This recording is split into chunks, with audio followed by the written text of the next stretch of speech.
The White House softening up a bit, offering to send state governors detailed information about refugees in their states. Isn't that nice? The administration says it will update the tailored reports, as they're called, monthly, information on refugee nationality, gender, age, range, but only after they've been resettled. More than half of the country's governors say they oppose accepting Syrian refugees into their state over public safety concerns. Joining us tonight, American Conservative Union Chairman Matt Schlapp, author, columnist, Fox News contributor Jedediah Bila. Matt, you've got to be overwhelmed by the generosity of the White House, willing to share some information after the fact with the governors. Yeah, I mean, the scary thing with President Obama, both not only on the Syrian refugee issue, but climate and all these things by which he's gone around Congress to get done, is that he seems to be totally forgetful of the fact that we have separation of powers and Congress has a constitutional role to play in all these questions. And I just thank God for these Republican governors who have stood up. And by the way, there were 47 or 48 Democrats in the House who also stood up and said this policy is insane. You know, the president doesn't seem to be, Jedediah, paying attention to the fact during his tenure as president. I mean, he's lost state legislatures, he's lost the Senate, the majorities just keep rolling up here.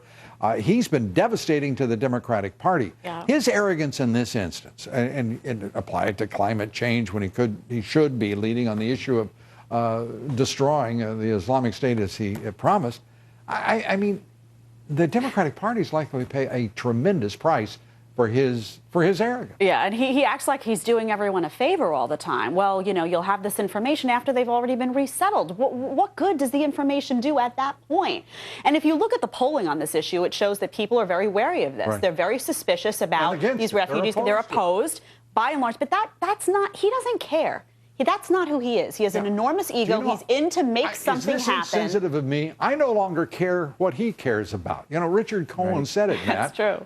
The man is devoid. He seems to be now, if ever, he's not passionate. He is willing to. He talked for 14 minutes, for crying out loud, with 146 other world leaders in attendance who were only allotted 3 minutes. He's quite something. What happened with President Obama is this strange phenomenon in the new information age where he was on the cover of every magazine. He was talked about constantly all over the television and every journal and newspaper so aggressively for so many years.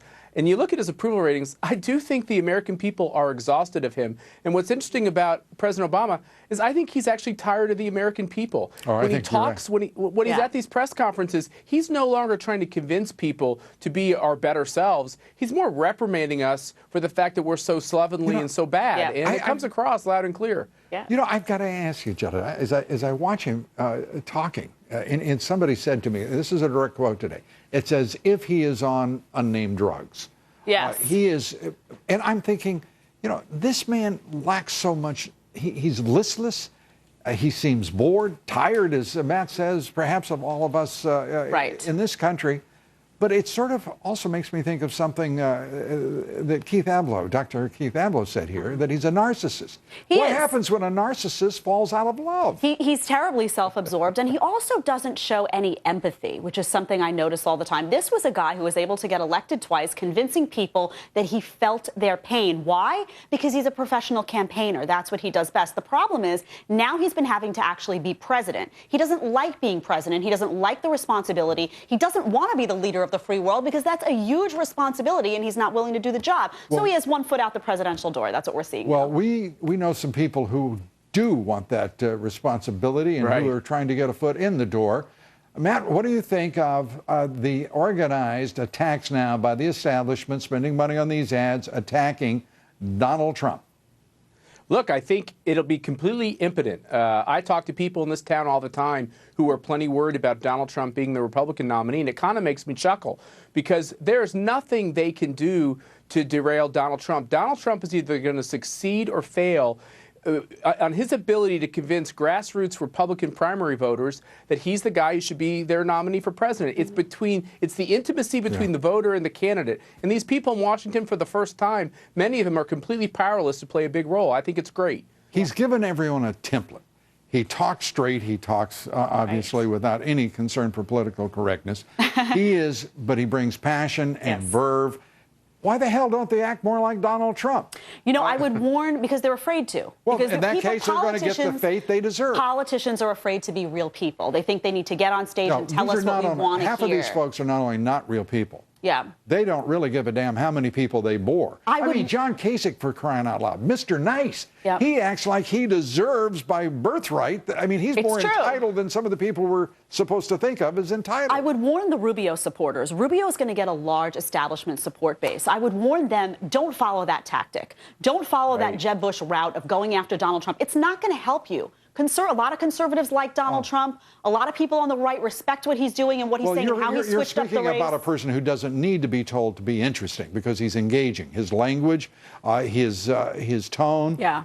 He is extraordinarily. I think. Yeah, but you know what? Jedediah is right here. He needs to be. The trap for him is he's now getting all these endorsements from sitting senators, sitting congressmen, a lot of big billionaire donors. See, you're saying that there's a price for that. There's a quid pro quo. There is. I'm saying with too many of our donors there are, that's for sure. Do you guys want to tell us who you're pulling for, right? Have you got a candidate yet, Matt? No. I don't have a candidate. As the chairman of ACU and CPAC, I'm holding my water till we get through CPAC. I couldn't help myself, Matt.